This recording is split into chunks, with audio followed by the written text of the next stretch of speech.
right, well, welcome everybody to episode 2. We made it to the second edition.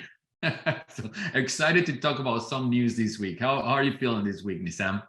Yeah, absolutely. I think the first one was well received by our audience. Quite a few people reached out and said that they really enjoyed the content. I'm really excited to share a couple of the updates that we have for everyone today. Awesome. Well, that's great. So let's get into it right away. So Google announces new topic authority system to better surface news content. So what do you think of that?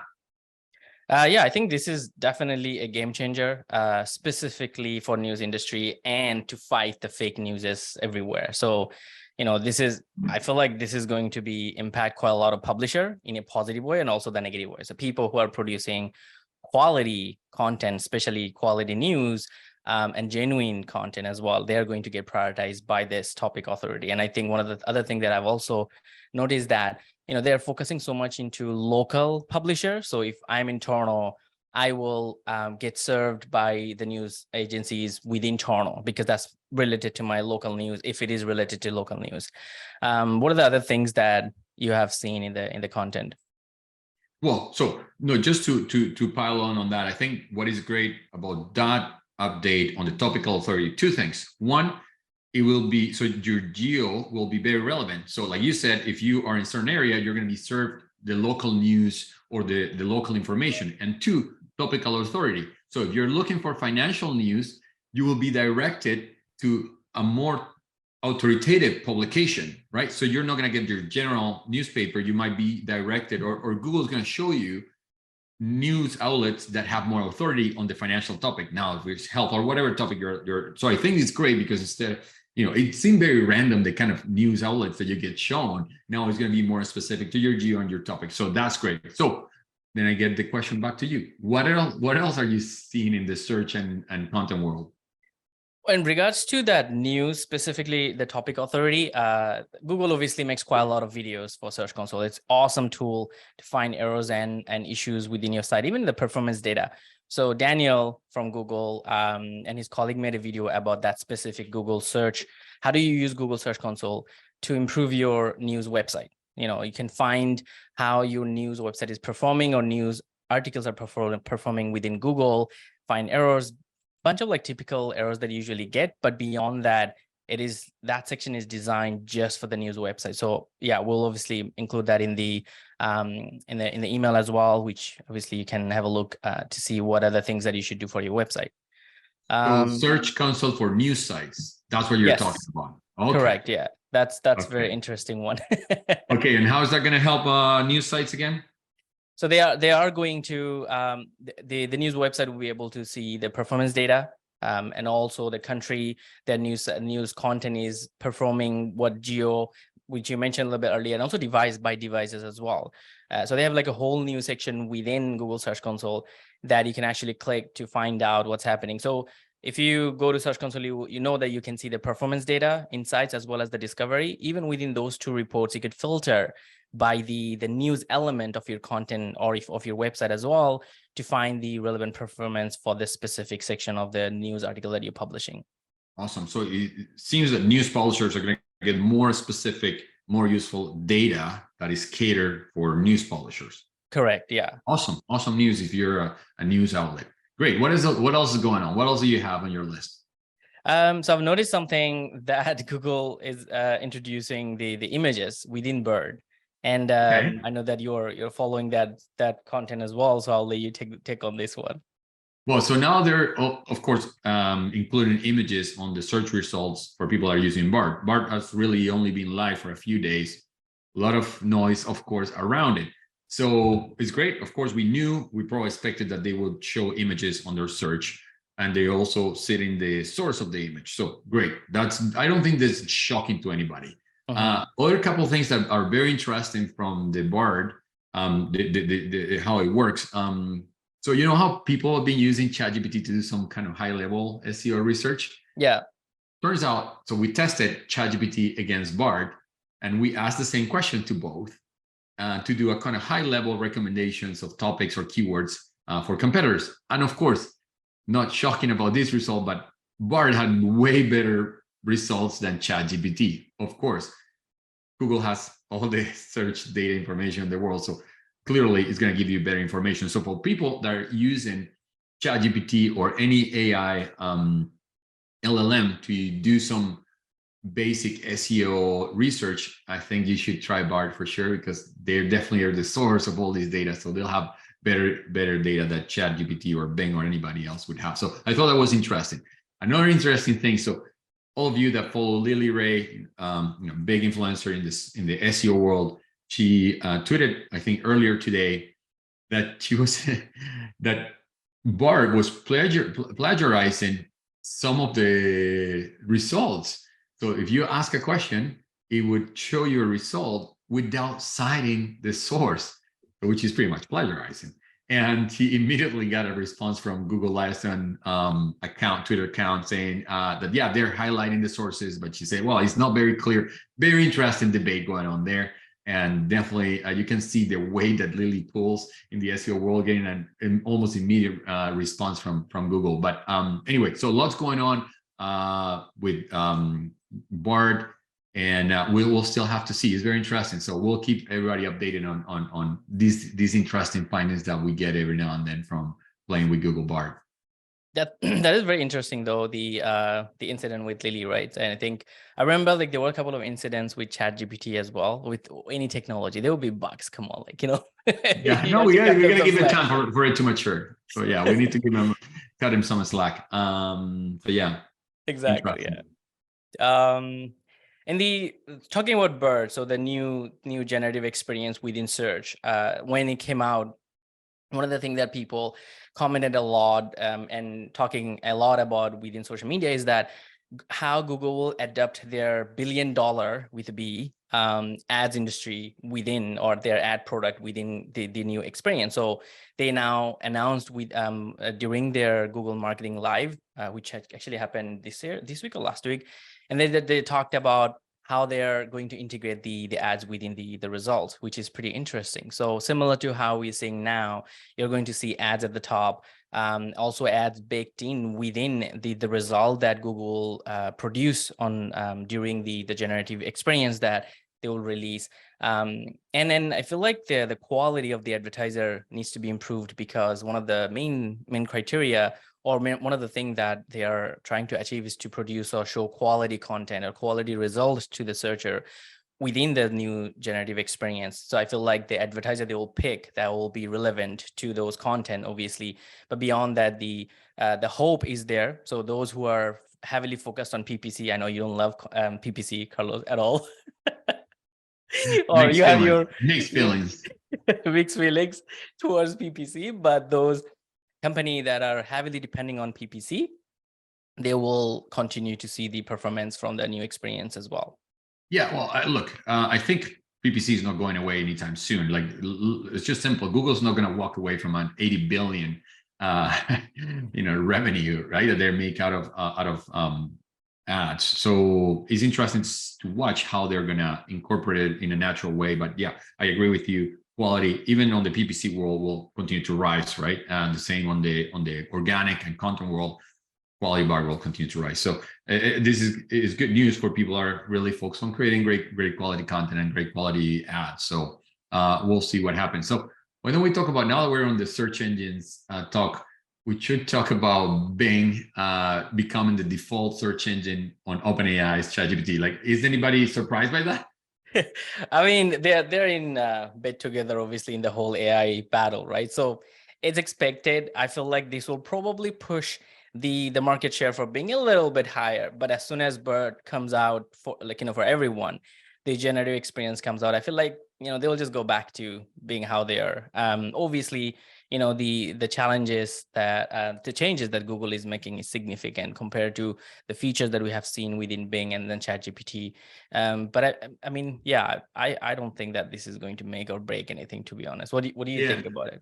Well, this has been very interesting because Bing came out with AI, their AI powered search. I thought, and everybody thought maybe now they'll have a shot to reclaiming some market share from Google. But that only lasted like a few weeks, right? And all the buzz around Bing, like, now everybody's like, Bing who? Like, you know what I mean? Like they just have their 50 minutes of fame. And yeah, I kind of feel a little bit bad for them because yeah, now everybody talked about them a lot for 2 weeks, and then now everybody forgot about it. But I think this is a very smart move because ChatGPT continues to grow like crazy, over 100 million users. So they now have another distribution channel for their search engine. So I think this is very smart. And now this will probably be a good contender to Google's dominance. So again, the jury is still out. We'll have to see how this pans out. But I think this is a very, very smart move by Bing. And again, who is surprised? Now we're talking about search engines. I want to mention, so I went on a rant the other day on Twitter and LinkedIn, and the title of my rant was, "Can we stop killing SEO?" Because everybody loves killing SEO and say, well, SEO is dead, like rest in peace SEO and all that stuff, because the AI is going to be the new way of search. Now, what people haven't thought about is like, we have been searching in the same way for maybe 2 decades, or at least over a decade. We have a freaking verb for it. It's called like Googling. So nobody's saying, let's go ChatGPT in this thing, like, or ChatGPT, what your question, right? So all that I'm trying to say is that habit that we have formed of Googling things, 24/7, or going to Google for every question that we have, it's not that we're just going to overnight change that habit, right? We're not going to overnight now, let me go and ask AI about this. It will be a gradual change. So I think people keep in mind, this is a new shiny object, and we're all, really distracted by this shine, and it's novel and it's interesting. But I don't think the world overall is going to change the way they search just overnight. So I think it's going to be a slow transition. So SEO listening out there, SEO is not dead at all. It's just evolving, and it will change for sure. I think old SEO is definitely dead, but it's just a part of this industry is changing every day. So if you're not current with the new trends, then you're dead for sure. But so just stop that nonsense that SEO is dead. It's just different. It's just going to be different. It's not going to change overnight. So I just wanted to get that rant out of my chest. Thank you. No, I think absolutely. I believe that lots of SEO will agree with you with this statement. Especially like, the fundamental of SEO remains same from the beginning. Obviously, back in 2012 or even prior to that, you could just rank by publishing content with keywords stuffed in it. So that changed, but the concept of like, people utilizing search engine for their day-to-day use still remained same. When voice search came over, I feel like, every time there's a new shiny object, which you mentioned, this is the statement everyone talks about, right? Voice search came over, we said the same thing. All the smart devices came over, it's like, oh my God, they're going to take over the search. But no, that didn't happen. So obviously the AI or the generative experience will be a little bit different, or it will have more impact than all these the old technology. Now they're old, or changes that happened. But then also, like, we are going to adapt. It's just making our life easier, our day-to-day life easier, the changes that are happening with AI. So yeah, I definitely agree with that as well. Yeah. Last piece of news. BrightonSEO is coming to the US. Maybe a lot of people is not familiar with BrightonSEO because it's probably the most prominent SEO conference in Europe, and it's held in London. Well, not London. I mean, just outside of London, in Brighton, every year, a couple times a year. I was honored to be a speaker in the last one in April. Amazing event. They have another in September, and they're coming to the US, and it's great because we lost Search Love earlier this year, but we're gaining BrightonSEO. So everybody that is interested in attending a great SEO conference, stay tuned. We're not being paid for promoting this. We just think it's a great conference, and people would appreciate, having recommendations of great SEO events. So since we lost Search Love, I think this will be a great replacement, and people should check it out. Great speakers, great material. And I think it's going to be in November, and it's going to be likely in the West Coast. I think it's around California. They haven't officially said the location yet, but I heard that might be around that area. So I think people should look out for more information about the conference. Yeah, definitely. I think this is going to be a game changer in the conference industry for the US, right? And one other thing I love about Brighton is like they have free tickets available. Obviously, that's first come first serve basis.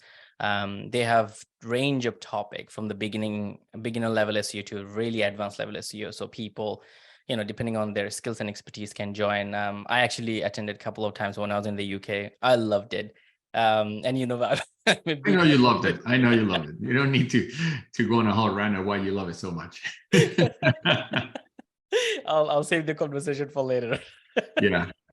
Awesome. Okay, so the other thing that we might want to talk about. So Market Muse and our friends over at iPullrank, Michael King, they came out with a study, so called the State of Generative AI. So they did a survey for agencies and clients, and they wanted to hear or gather some data of what people are doing or hearing about AI. So, or generative AI to be more specific. And of course, some of the interesting highlights are that, and again, nobody might be surprised by this. Of course, 90% of people is using it for text generation, so writing. Only 23% are using it for images. So again, these are large language models, so it shouldn't be a surprise. What other highlight do we have here is that 41% of people are using OpenAI, so ChatGPT. And then the next competitor is Jasper at 14%. So the dominant force is ChatGPT in terms of tools, or what tool people are using to generate, or what is their LLM of preference. So 41% of respondents, OpenAI, and 14% Jasper, and Midjourney is 5%, ahead of Writer at 2%. So I thought that was interesting, but again, not shocking given the dominance of ChatGPT, and ChatGPT being the one that really opened it up to the world. And I think this was very, very interesting and very relevant for content creators. 98% of people, of course, edit the content before publishing it, which I think is smart, and it's just it's common sense, the right way to do it, I think. But I was shocked that 2% of people still publish it unedited. So I don't know what those people are thinking, but yeah. Anyway, what else was interesting? Oh, so what are people editing? And 87% of them are editing for subject matter expertise. Of course, the LLM doesn't have enough subject matter expertise. And 86% of people are editing for fact checking. So they're making sure the facts are correct. 60% are editing for bias. I think that's very important to avoid bias in your copy. Grammar, 69%. I was really shocked by that one. I would think that the finished product from AI would come with perfect grammar, but apparently it doesn't. So anyway, those are. Sorry, on that note, I think maybe they're trying to make it like, make some mistakes intentionally so that Google doesn't think that this is generated by AI. Yeah. 90% of people find it that it helps their workflow. I think that makes sense. Most people are using it for to improve their workflow and make it more efficient. And 73% of people trust it, which I thought was interesting for such a new tool. This was also an interesting finding. They asked people to rate the output from 1 to 5, and it came out at average 3. So 50% of people think it is a 3. Of course, well, the LLMs are the average of all of our thoughts, right? It's a recollection of all of our thoughts, so it should be average. At least that's my opinion. And the other highlight that I thought was interesting is that 61% of people are promoters of AI or of the use of AI, but 34% are still undetermined. A lot of people are still on the undecided. I thought I found that a little bit surprising. I thought like most people would be for it, and there wouldn't be so many undecided. But I guess still new technology. A lot of people on the sidelines just watching and see how it turns out. There's still 4.5 people that are against it. I think there's people are more traditional, but or contrarians. But that was very, very fascinating. Anyway, those are the highlights from that study. Very interesting study. Again, Market Muse and iPullrank. I think they did a great job. So check it out. Yeah, I'll definitely include that in the email as well. So the interesting the stats that you shared at the end as well, which is the people who are still not buying into AI. So one of the awesome news that I loved, I've been using Adobe Photoshop for quite a while now. lots of marketer does. So the generative experience, they call it generative fill. So within Photoshop, they baked the AI into the platform, their software. It's in beta, and it can actually remove object from your images. Do you remember the fireside chat that we had with Lily Ray, and we wanted to add a background with fireside in the background? Yeah, So, we had a fireplace in the background and totally backfire on us. yes. Yeah, I remember. So, my experience with that was the reason I remember. So I found a really perfect photo for us to kind of put, two virtually on the picture, and I tried to remove the chair from the image, and I couldn't. Manually, obviously, removing it would be a nightmare. So with Photoshop AI, the generative fill, you could actually tell the software to remove that object. I'll see if I can include some example in the video as well. And then see, literally just remove the photo from the object from the photo, which is pretty awesome. So coming back to how this is going to be relevant for marketers, obviously it's not anything to do with content or SEO per se, but every single companies or businesses or technology or software that are in digital space or remotely related to AI are now adopting the new technology. So now if you are still thinking, I don't know, AI is going to take over the whole thing about Terminator and they're going to just kill us all, that might not happen anytime soon. So even if it does, we'll deal with this later. But I feel like, if you are not on board, you are falling behind. Every single software that you're using from your everyday use, you can see how many of those have adopted AI and how many of those are planning to adopt AI. So there is no alternative of being on the same board with everyone else. Yeah, I agree with you. And I think people are not paying enough attention to other tools. Like all the attention is going to the LLMs and the copywriting side. But look, Midjourney is a fantastic tool. I also looked at Canva and what they incorporated into their workflows. Amazing. The one that you're mentioning from Adobe, Photoshop. Yeah, my wife showed me something the other day, and she's a photographer and photo editor, and I was like just mind blown of the things that it can do. So in a world where multi-asset will become more important, like having not only your copy but also your videos and your images, marketers should be paying more attention to these AI tools, and not just focus on the new shiny toy, which is ChatGPT, but also there's a bunch of other tools that are very interesting. Yeah, absolutely. One last update I have from my side is if your website is based on WordPress CMS. So there was a security thread or security issue last week. If you are using a plugin called MonsterInsights, and that is a plugin that you integrate with Google Analytics to pull the data and show within your your WordPress dashboard in the backend. So 3 million plus people or website were impacted by this new security issue. And this is crazy. Always make sure that you update your plugin. And if you do use this plugin, definitely go back and update the plugin, because they have submitted a patch to resolve this issue. Yeah, I just think that was crazy when I saw the news. That's scary. Well, thanks for the community announcement, the community service, Nisam, because I think people should go check it out. Are we impacted? Did you check already? No. Yeah. So our sites are based on WordPress. Awesome. Well, but we don't have this plugin. And also one of the other thing that our tech team does, awesome job. They always try to keep the plugins updated. So this is obviously plugins and themes are the most vulnerable when it comes to security threat for WordPress. Awesome CMS, but you have to maintain the site as well. If you don't, they get affected for sure. Awesome. Well, thanks for that very, very meaningful update. Very relevant. So I think this was great. Episode 2, we're getting better at this. Yeah, hopefully people continue to tune in, and so we'll keep you updated with all these news and everything that is going in the world of SEO, the world of search, the world of content, the world of marketing, and until next time. Yeah, absolutely. It was really nice chatting as well with you, Carlos, about some of the changes that are happening. I'll publish and send the content to our audience. And yeah, we'll see you all next time.